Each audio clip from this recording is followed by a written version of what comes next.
Bonjour à tous, très heureux d'être avec vous pour ce nouveau partage biblique. Je voudrais vous parler pendant quelques instants du revêtement du Saint-Esprit. J'espère que chacun a pu faire l'expérience d'un puissant revêtement du Saint-Esprit. Il y a une expression dans la Bible qui m'a beaucoup interpellé depuis déjà bien longtemps. Et cette expression se trouve dans le livre des Actes des Apôtres, au chapitre 17. Vous pourrez faire chez vous la lecture à partir du verset 1 jusqu'au verset 6. Et voici le témoignage que donnent les gens de Thessalonique à propos de Silas et de Paul. Ils disent « ces gens qui ont bouleversé le monde ». C'est une expression particulière. Est-ce qu'aujourd'hui, dans le monde dans lequel nous vivons, la population peut dire la même chose des chrétiens? Ces gens qui bouleversent le monde, ces gens qui transforment le monde en bien, qui communiquent la vie dans le monde dans lequel nous vivons. Nous pourrions nous poser ensemble la question, mais qu'est-ce qui a permis un tel impact chez ces premiers chrétiens? Qu'est-ce qui a fait que ces chrétiens des premiers temps, ont bouleversé ainsi le monde aussi rapidement? Certains pourraient dire, c'est l'effet des prières. Oh, à cela nous sommes tout à fait d'accord. La prière, à cette époque-là, avait un rôle d'une grande importance. De la même manière, aujourd'hui, il faut que la prière ait la même place. Oui, par la prière, bien des choses se dénouent. Mais nous pourrions aussi ajouter à la prière l'amour fraternel. Car les chrétiens de cette époque-là s'aimaient vraiment beaucoup. Oh, tout n'était pas parfait, mais ils étaient capables de vendre leurs biens, de vendre leurs propriétés, et avec le bénéfice de la vente, ils partageaient entre eux, de telle sorte que personne ne manquait de rien. Tout était partagé. Oh, oui, à l'amour qu'ils manifestaient les uns à l'égard des autres, beaucoup pouvaient réaliser qu'ils étaient disciples du Seigneur Jésus-Christ. Et certainement que des personnes, étaient gagnées à l'Évangile. Mais pour expliquer cet impact, non seulement il y avait la prière, il y avait la manifestation de l'amour fraternel, et on peut aussi ajouter leur foi. Leur foi était si solide, si brûlante, que rien ne pouvait les empêcher d'aller de l'avant. Même pas la persécution, même pas les lions dans les arènes, non, rien. Leur foi déplaçait les montagnes, leur foi les rendait conquérants les uns et les autres. Oh, que cette foi nous anime aussi. Oui, aujourd'hui, cette foi qui consiste à embraser le monde du feu de l'Évangile, du feu de l'amour du Seigneur Jésus-Christ. C'était une foi contagieuse. Et que dire aussi de l'impact de ces vies de chrétiens de l'Église primitive, de ces vies sanctifiées, transformées, régénérées par la grâce de Dieu, de toutes ces personnes qui étaient véritablement des lettres vivantes, des épîtres vivantes, oui, des Bibles vivantes. Tous ces gens qui étaient passés de la mort à la vie pouvaient avoir un impact au sein de leurs contemporains, parce que véritablement il y avait eu un changement. Et là aussi nous avons besoin de toute la grâce de Dieu pour que, quand il y a une conversion, on peut appeler cela une véritable transformation, une véritable nouvelle naissance. Mais voyez-vous, en plus de tous ces points, il en est un qui me semble d'une importance capitale.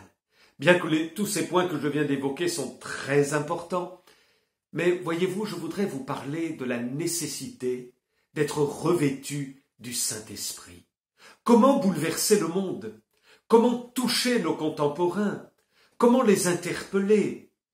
n'est-ce pas pour nous aussi l'occasion de refaire le point sur la nécessité d'être rempli du Saint-Esprit, revêtu du Saint-Esprit? Jésus a dit ceci dans l'évangile de Luc, chapitre 24, verset 49, « Voici, j'enverrai sur vous ce que mon Père a promis. Restez dans la ville jusqu'à ce que vous soyez revêtus de la puissance d'en haut. » Et Jésus aussi dira dans le livre des Actes des Apôtres, au chapitre 1, verset 8, « Vous recevrez une puissance, celle du Saint-Esprit survenant sur vous. Vous serez mes témoins à Jérusalem, dans la Samarie et dans toute la Judée, jusqu'aux extrémités de la terre. » Tous ces disciples étaient bel et bien convertis, régénérés, sanctifiés. Mais Jésus savait qu'ils avaient besoin d'une puissance pour accomplir leur rôle de témoin dans un monde enténébré, dur et hostile. Alors quel est le but du baptême dans le Saint-Esprit? Jésus nous le révèle très simplement, et il dit « Vous recevrez une puissance et vous serez mes témoins ». Donc le but principal du baptême dans le Saint-Esprit est d'être rendu efficace surnaturellement pour le témoignage. Alors on peut, oui, réellement être converti, réellement être né de nouveau et avoir un très bon témoignage sans avoir pour autant reçu la puissance du Saint-Esprit. Vous recevrez une puissance et vous serez mes témoins. Venez avec moi dans le livre des Actes des Apôtres au chapitre 1, versets 12 à 14. Il est écrit, « Alors, après avoir donc entendu cette parole de Jésus, ils retournèrent à Jérusalem, de la montagne appelée des Oliviers, qui est près de Jérusalem, à la distance d'un chemin de sabbat. Et quand ils furent arrivés, ils montèrent dans la chambre haute où ils se tenaient d'ordinaire. C'était Pierre, Jean, etc. Et au verset 14, il est dit, « Tous d'un commun accord persévéraient dans la prière avec les femmes et Marie, mère de Jésus, et avec les frères de Jésus. » Donc, dans cette chambre haute, ils s'attendent à ce que la promesse que le Seigneur venait de faire s'accomplisse.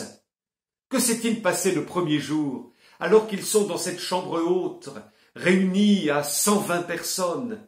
Ils prient, certainement. Ils échangent entre eux aussi des propos, des témoignages. Mais il ne s'est rien passé, précisément, ce premier jour. En tous les cas, la Bible n'en dit pas mot. Que s'est-il passé le deuxième jour? Rien de plus. Le cinquième, le septième, le neuvième, rien de plus. Peut-être que certains se sont dit « Oh, nous avons certainement reçu la promesse que le Seigneur nous a faite. » On n'en sait rien.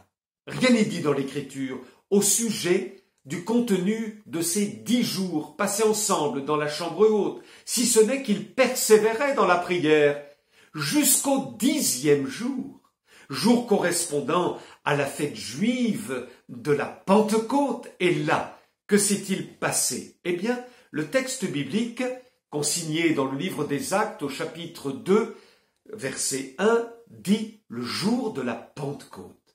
Ils étaient tous ensemble dans le même lieu. Tout à coup, il vint du ciel un bruit comme celui d'un vent impétueux et il remplit toute la maison où ils étaient assis. Des langues semblables à des langues de feu leur apparurent, séparées les unes des autres et se posèrent sur chacun d'eux. Et ils furent tous remplis du Saint-Esprit et se mirent à parler en d'autres langues selon que l'Esprit leur donnait de s'exprimer. Quelle merveilleuse expérience! Cette expérience, nous pouvons aussi la faire aujourd'hui. Elle est pour tous ceux qui croient dans le Seigneur Jésus-Christ. Oui, non seulement nous pouvons être parfaitement sauvés par le message du salut du Seigneur Jésus-Christ, à cause de l'œuvre accomplie à la croix, nous pouvons être pardonnés de nos péchés et réconciliés avec Dieu si nous nous repentons de nos fautes et si nous nous approprions par la foi le salut en Jésus. Mais il y a aussi une autre promesse qui nous est faite, celle du baptême de l'Esprit, celle d'être rempli du Saint-Esprit en vue de servir le divin Maître et de rendre témoignage de son amour à nos contemporains, de telle sorte que eux aussi puissent bénéficier de ce salut extraordinaire.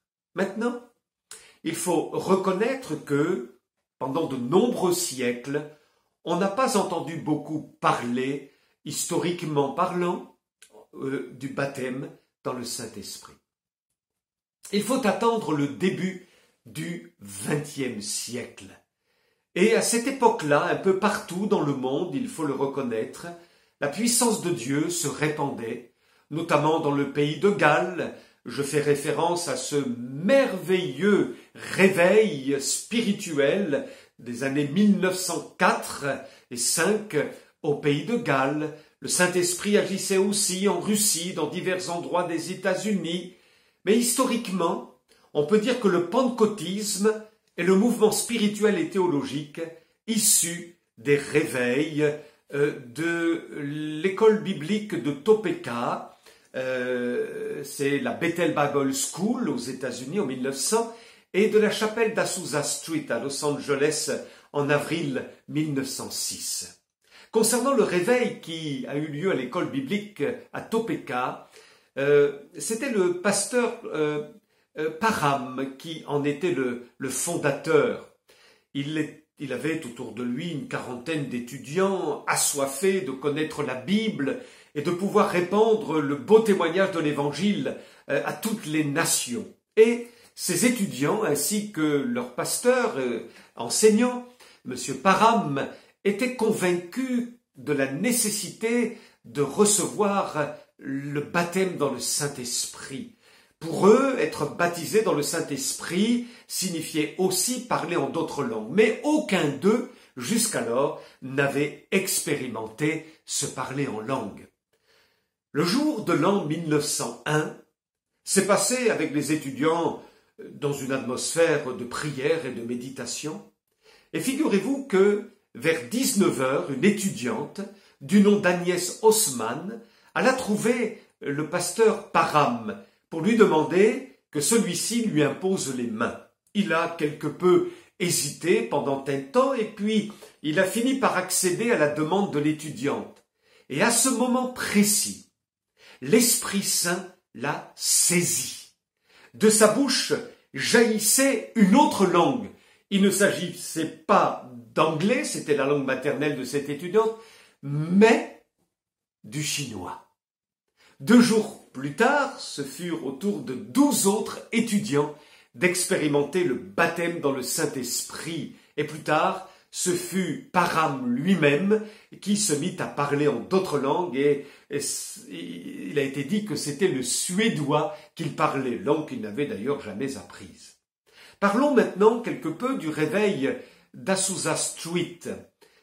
C'était le pasteur William Seymour, un pasteur noir américain qui lui-même avait bénéficié de l'enseignement du pasteur Parham, qui enseignait régulièrement sur le baptême dans le Saint-Esprit sans pour autant l'avoir expérimenté lui-même. Il était entouré de quelques chrétiens d'origine baptiste et le 9 avril 1906, 7 d'entre eux, réunis autour du pasteur, parlèrent en langue après la prière. La nouvelle se répandit à tel point que beaucoup de monde allait à ce lieu pour voir ce qui se passait et expérimenter, pourquoi pas, le baptême de l'Esprit. Et puis, le lieu s'est trouvé trop exigu, à tel point qu'il a fallu trouver un autre lieu à l'adresse connue dans tout le monde pentecôtiste, 312 Azusa Street à Los Angeles en Californie, dans une ancienne chapelle d'ailleurs méthodiste reconvertie en entrepôt. Et à l'occasion des services qui avaient lieu dans cette ancienne chapelle, les prophéties, les parler en langue interprétées étaient données. On assistait à des conversions, des baptêmes d'eau, il y avait des guérisons, des délivrances. Tout cela était très fréquent sous l'inspiration et la puissance du Saint-Esprit, à tel point que des prédicateurs du monde entier vinrent jusqu'à Los Angeles et rapportèrent ainsi tout ce qu'ils y avaient reçu.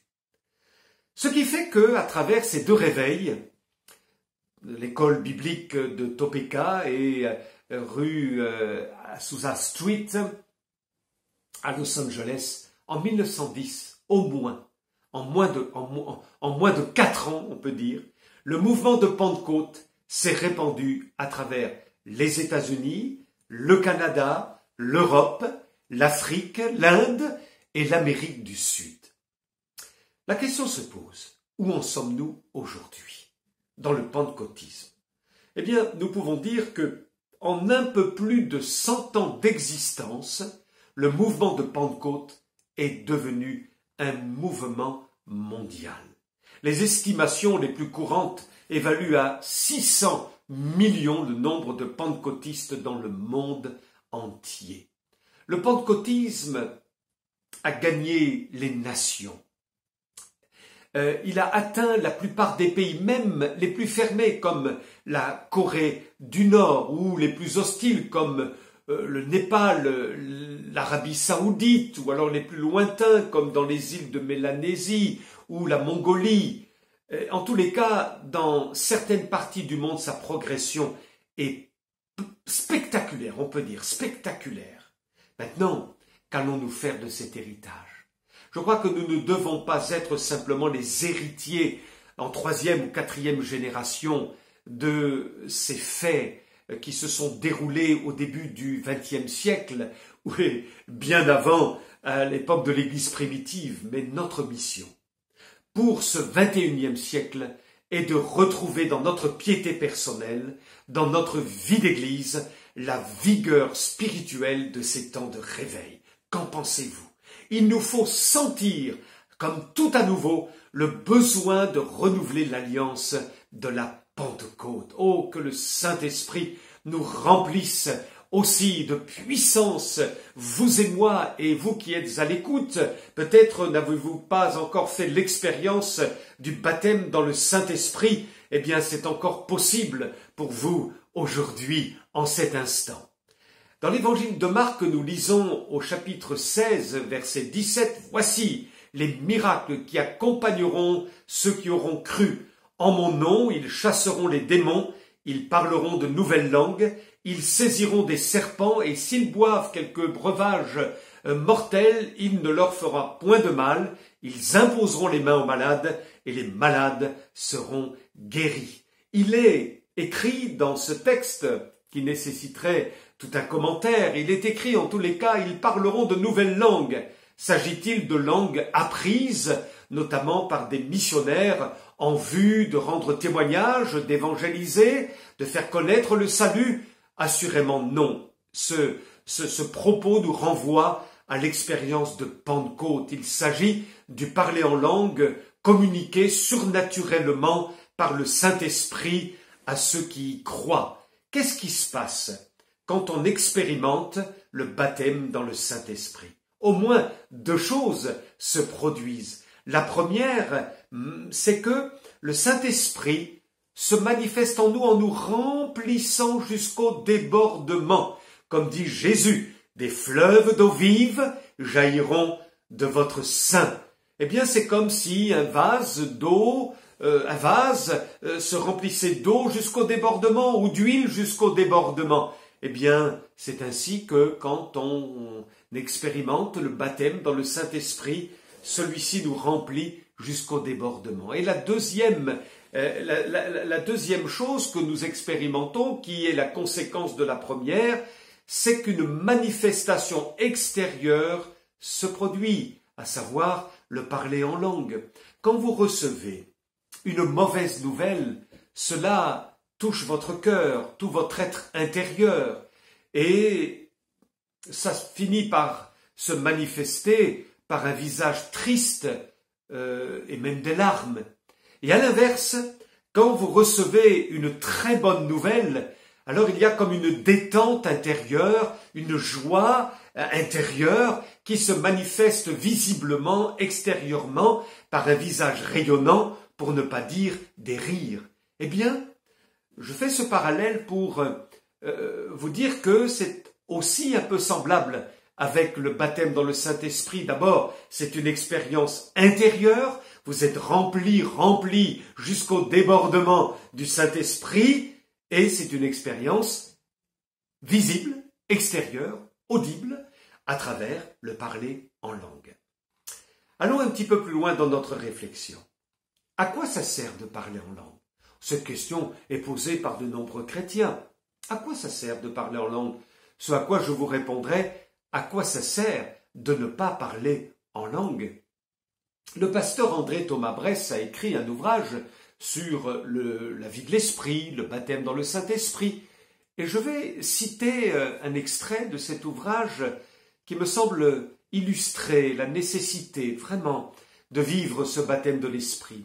Il écrit « L'homme est fait d'une manière telle qu'il ressent la nécessité d'extérioriser ses sentiments. Ainsi, quand une âme est saisie par la puissance du Saint-Esprit, elle est prise entre le désir d'exprimer sa joie et l'impossibilité de le faire, tant le merveilleux de Dieu est indicible. C'est alors que le parler en langue se produit comme un dégagement nécessaire, indispensable. Les langues sont le trop-plein d'un cœur débordant du Saint-Esprit. Une chose est certaine, c'est que quand vous parlez en langue, cela vous édifie. D'ailleurs, c'est la Bible qui le dit. Il y a bien d'autres moyens d'édification, bien entendu. La prière, la lecture de la parole de Dieu, la communion fraternelle, etc. Mais le parler en langue fait aussi partie des moyens de Dieu pour édifier ses enfants. Celui qui parle en langue s'édifie, dit l'apôtre Paul. Et il écrit aussi « Je parle en langue plus que vous tous ». Bien sûr, il ne s'agit pas de parler en langue à tort et à travers devant tout le monde, mais dans le cadre de notre culte personnel, cela est nécessaire et cela est édifiant. Quelles sont les conditions de réception du baptême dans le Saint-Esprit? Je voudrais d'abord vous dire que c'est un cadeau. C'est un don. Nul ne mérite par sa sanctification le baptême dans le Saint-Esprit. Ça n'a rien à voir avec la perfection spirituelle. Encore faut-il qu'elle existe. Mais, mes amis, c'est un don. Dieu veut nous faire une grâce en nous baptisant de son esprit. La deuxième chose nécessaire pour faire cette expérience, c'est qu'il faut être animé du désir de le recevoir. Oui, si vous ne souhaitez pas expérimenter le baptême de l'esprit, évidemment, ne vous attendez pas à le recevoir. C'est aussi simple que cela. Mais quelqu'un qui désire ardemment faire cette expérience, croyez-vous que le Seigneur l'empêchera de le faire? Bien sûr que non. Notre Dieu est généreux et cela fait partie de son plan pour chacun de nous. D'autre part, il faut être confiant dans les promesses de Dieu.